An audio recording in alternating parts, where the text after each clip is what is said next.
Network marketing ව්‍යාපාරයත් එක්ක ඔබ සාර්ථකත්වයට යන්න අනුගමනය කළ යුතු දෙවැනි වැදගත්ම පියවර පිළිබඳව අපි කතා කරමු. contact list.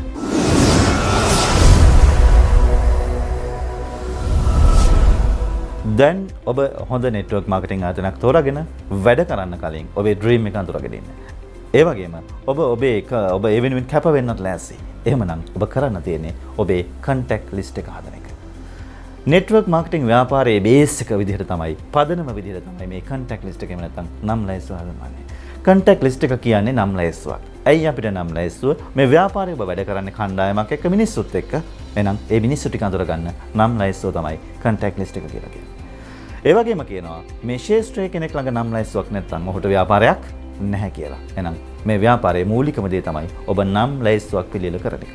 විශේෂයෙන් ඔබ නම් ලැයිස්තුවක් සකස් කරද්දී මෙන්න මේ කාරණා තුන පිළිබඳව සැලකිලිමත් වෙන්න. පළවෙනි දේ තමයි ඔබ අනිවාර්යෙන් පොතක් අරගෙන මේ නම් ටික ලියන්නට ඕනේ. එහෙම නම් ලියන්න යනකොට ඔබ හිතන්න අවශ්‍ය නැහැ ඒ කෙනා ව්‍යාපාරයට දෙයිද නැද්ද කියන එක. නැත්නම් අපි කියනවා ප්‍රීජජ් කරන්න අවශ්‍ය නැහැ. ඔබට තියෙන්නේ මේ නම් ටික ලියන එක. ඒ වගේම මේ නම් ලැයිස්තුව නිතරම අප්ඩේට් කරන එක අවශ්‍යයි. ඒ කියන්නේ පුළුවන් නම් හැමදාම අලුතෙන් දවසට දෙන්නෙක් අඳුර ගන්න. ඔබට පුළුවන් බස් එකේ යනකොට නැත්නම් කඩේට යනකොට නැත්නම් ඔබ Facebook එකට ගියාට පස්සේ ඕනි තරම් මිනිස්සු වෙනවා. අලුතෙන් දෙන්නෙක් අඳුර ගන්න. ඒ අයගේ නම්, contacts, numbers කොහෙන්ද අඳුර ගන්න පුළුවන් මේ දේවල් ලියන්න. right. මේක තමයි contact list එකේදී ඔබ කළ යුතු මූලික දේවල් ටික වෙන්නේ. ඇයි අපිට මෙහෙම contact list එකක් පිළිවෙලින් ව්‍යාපාරය ගොඩනගද්දී ඔබට සිද්ධ වෙනවා ඔබට ව්‍යාපාරයට මිනිස්සුන්ට ආරාධනා කරන්න. ඉතින් මේ ව්‍යාපාරයට කෙනෙක් තෝරගන්නේ කොහොමද කියන එක ඔබ සාකච්ඡා කරන්නට ඕනි. ඔබ වැඩ කරන ව්යාපාරයේ ඔබේ ලීඩර්ස්ත් එක්ක ඔබේ නායකයොත් එක්ක කතා කරද්දී ඔවුන් ඔබට කියලා දෙයි ඔබේ contact list එකෙන් ඔබ කොහොමද ඔබේ ව්‍යාපාරයට ඔබ වැඩ කරන අය ගැන ගැළපෙන පුද්ගලෙක් හොයාගන්නේ කියලා ඔවුන් ඔබට කියලා දෙවි. ඔවුන්ගේ උපදෙස් අනුව ඔබට පුළුවන් ඔබේ contact list එකෙන් මිනිසුන් තෝරාගෙන පුද්ගලයන් තෝරාගෙන ඔවුන්ට ආරාධනා කරන්නට. ඉතින් මේ contact list එක ලියද්දී අඩුම තරමේ ඔබ නම් 2000ක්වත් ලියාගත්තොත් ඔබට බොහොම වේගෙන් සාර්ථක කණ්ඩායමක් ගොඩනගන්න පුළුවන් වේවි. මේ නම් ලියනකොට මේ ලියපු හැමෝටම ඔබ ආරාධනා කළ යුතු නැහැ. හැබැයි ඔබ නම් ලියන එකයි වැදගත් වෙන්නේ. ඒ වගේම මේ නම් ටික ලියාගෙන යනකොට ඔබ පිළිවෙලින් ලියන්න ගත්තොත් ඔබට පුළුවන් ඔබේ ගෙදර ඉඳලා පටන් ගන්න. ගෙදර අවට ඉන්න අය. ඊට පස්සේ ඔබ ආසන්න ගම්වල ඉන්න අය.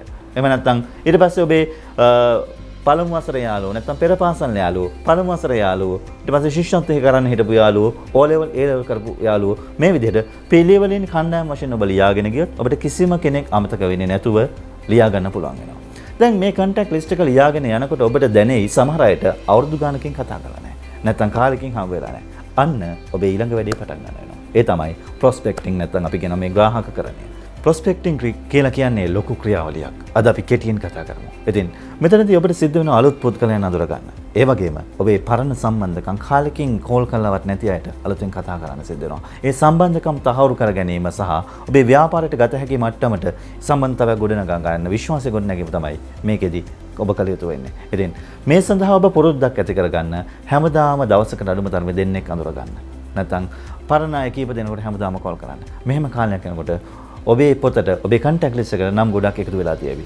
ඒක තමයි ඔබ මේ ව්‍යාපාරය ගොඩනගන මූලික පදනම වෙන්නේ. නැත්නම් ඔබේ ව්‍යාපාරය ගොඩනගන්නට ඔබට දායක කරගන්න පුළුවන් වෙන්නේ මෙන්න මේ සම්බන්ධකම්. ඒ නිසා අතිශයින් වැදගත් ඔබ සතුව දැවැන්ත contact list එකක් තිබීම, ඒ වගේම ඔබ habit එකක් පුරුද්දක් විදියට හැමදාම හැම මාසයකටම වතාවක් ඔබේ contact list එක වැඩි කරගෙන යන එක. මේ පුරුදු දෙක තියනවා නම් ඔබට මේ ශාස්ත්‍රය විතරක් නෙවෙයි විශේෂයෙන් අලෙවිකරණ ශාස්ත්‍රයේ ඕනෑම අලෙවිකරුවෙකුට සාර්ථක විය හැකි ප්‍රබලම රහස් දෙකක් තමයි මේ ග්‍රාහකකරණය සහ තමන් සතුව ලෑස්තියක් තිබීම. ඇත්තටම අලුත් සම්බන්ධකම් ඇති කරගන්න එක කියන එක පැත්තකින් හරිය විනෝදාත්මකයි. ඒ වගේම මිනිස්සුත් ගොඩක් කැමති අනිත් අයත් එක්ක කතා කරන්න. ඔබට පුළුවන් අලුතෙන් ඔබට හම්බෙන කෙනත් එක්ක සාකච්ඡාවකට කතා බහකට මුල පුරන්න. ගොඩක් වෙලාවට අපිට පුළුවන් මේ කියන කාරණාත් එක්ක කතා කරන්න. එක්ක ඔවුන්ගේ පවුල සහ පවුලේ වටපිටාව පිළිබඳව කතා කරන්න පුළුවන්. නැත්නම් ඔවුන්ගේ රැකියාවන් පිළිබඳව කතා කරන්න පුළුවන්. නැත්නම් ඔවුන්ගේ විනෝදාංශ පිළිබඳව කතා කරන්න පුළුවන්. ඒ වගේම සමහර අය කැමති තමන්ගේ මුදල් සහ වත්කම් පිළිබඳව කතා කරන්නට. ඉතින් මේ මොන විදිහකින් හරි කමන්නේ කතා බහක් ඇති කරගෙන ඒ සම්බන්ධකම් ඔබ ලබා ගැනීම තමයි මේකෙදි වෙන්න ඕනේ. ඒ වගේම පරණ සම්බන්ධකම් අලුත් කරගන්න ඔබට පුළුවන් කෝල් එකක් දෙන්න. හැබැයි කෝල් එක ගත්ත ගමන් ඔබ බිස්නස් එකක් ගැන කියන්න හදන්න එපා. right. ඔවුන්ගේ ආගිය තොරතුරු අහන්න. ඔබේ විස්තර කියන්න. මේ විදිහට සම්බන්ධය වැඩි කරගන්න.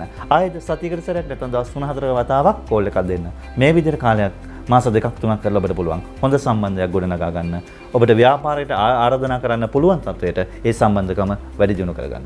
ඉතින් ප්‍රොස්පෙක්ටිං කියලා කියන්නේ නැත්නම් මේ ග්‍රාහකකරණය කියන්නේ දැවැන්ත ක්‍රියාවලියක්. අපි ඉදිරියේදී දීර්ඝව මේ පිළිබඳව සාකච්ඡා කරමු. ඉතින් මේ වීඩියෝ එකේදී අපි කතා කළේ කන්ටැක්ට් ලිස්ට් එකේ වගේම ප්‍රොස්පෙක්ටිං කියන ක්‍රියාවලිය නැත්නම් ග්‍රාහකකරණය කිරීමේ ක්‍රියාවලිය ගැන අපි ඊළඟ වීඩියෝ එකේදී කතා කරමු. කොහොමද කෙනෙකුට ඉන්වයිට් කරන්නේ සහ කොහොමද ඔබේ ව්‍යාපාරික ඉදිරිපත් කිරීම, ඒ කියන්නේ ප්‍රසන්ටේෂන් එක කරන්නේ කොහොමද කියලා. ඉතින් නෙට්වර්ක් මාකටිං ගැන සිංහලෙන් හරියටම දැනගන්න අපිව සබ්ස්ක්‍රයිබ් කරන්න. ඒ වගේම බෙල් අයිකන් එක ක්ලික් කරන්න.